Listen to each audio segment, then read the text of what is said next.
Oh, there you are, YouTube. Doodle doodle doodle doodle doo. Subscribe. I'm going to do a random ranking. I'm going to go ahead and pick 3 movies from my movie collection behind me and then rank them from least favorite to most favorite. And I'm going to pick from this section right here. I'm going to pick 3 movies that are next to each other. 1, 2, and 3. And then we're going to get to ranking them based off of a variety of criteria.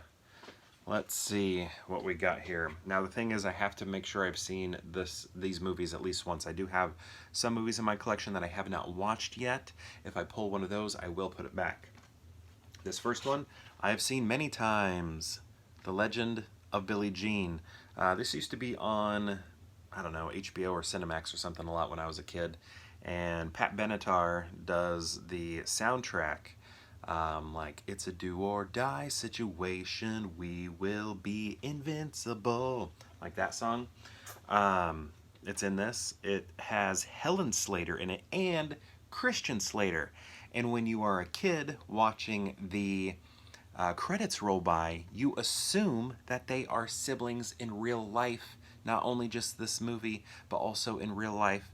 But it turns out they are not siblings in real life. They just happen to have the same last name. But I loved this movie growing up.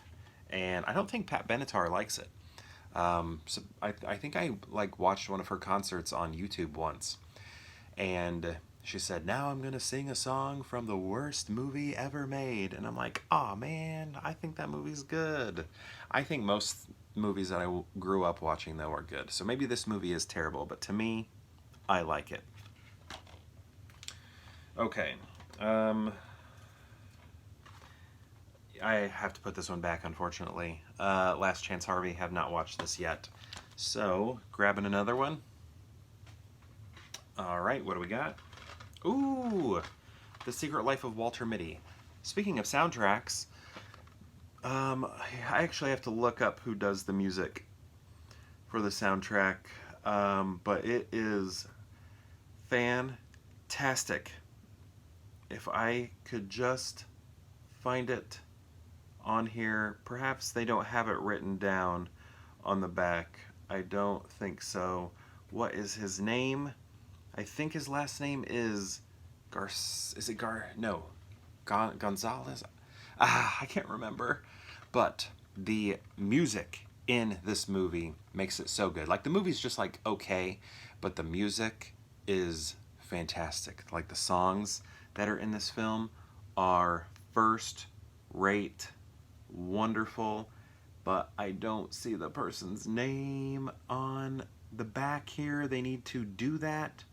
They need to add the person who does the music to the back of the movie, because I'm not seeing it on here. And I can't edit this. It's way too late, so you're going to have to look it up and Google it to find out who did the music. But it is fantastic. It's so good. And that's what I really love about this movie. I like this movie. It has a nice message, but the music is what puts it over the top. Very good film. And then Pitch Perfect 2, not as good as the first one. It's sort of like parodying itself. Like, the first one was a nice comedy. Some of the jokes were over the top, but this one is just like a parody of the first one, and it's not as good. You don't have the entire crew back. I don't think everybody's back. A lot of people are back, but we also have some additions. But yeah, overall, it's just kind of... It's not the first one, okay? It's not the first one. So, how are we going to rank these movies? You know, I think I've done it. I think this is the ranking right here. Nostalgia, right here. And the soundtrack with Pat Benatar. There's a character that Helen Slater meets, and he's, I don't know, it looks like he's a millionaire. His parents are a millionaire, and he has all this video equipment and a pool and stuff like that. And I just thought his room was so cool growing up. Like, I think he even had like a slide to the pool from his room, if I remember right. And yeah, all the video equipment and TVs in his room. It was just like, man, this guy, this is awesome. This is like a type of room I would want, so that I could play with all of these toys. Just have that all that stuff just readily available.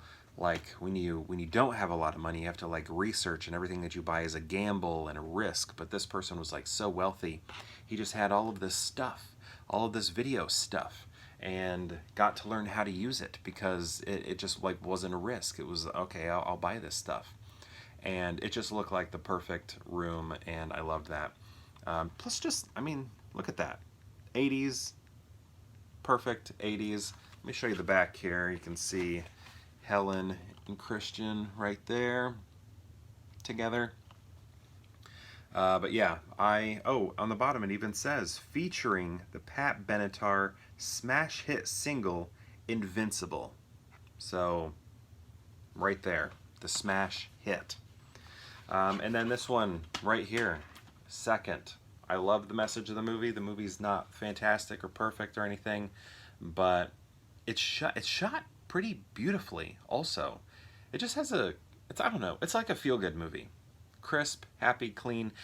He like daydreams a lot about like the life he wishes he had, and those segments are really fun, and then he just decides, to go and live that life he wishes he had. And he doesn't really know he's doing it in the process. In some ways, which is kind of cool. And then, kind of figures it out at the end. And then this, just not as good as the first one. So yeah, this is my ranking right here. The Legend of Billie Jean, The Secret Life of Walter Mitty, and then Pitch Perfect 2. Have you seen these movies? And if so, what do you think of them? And if you've seen all three of them, how would you rank them? I'd love to know.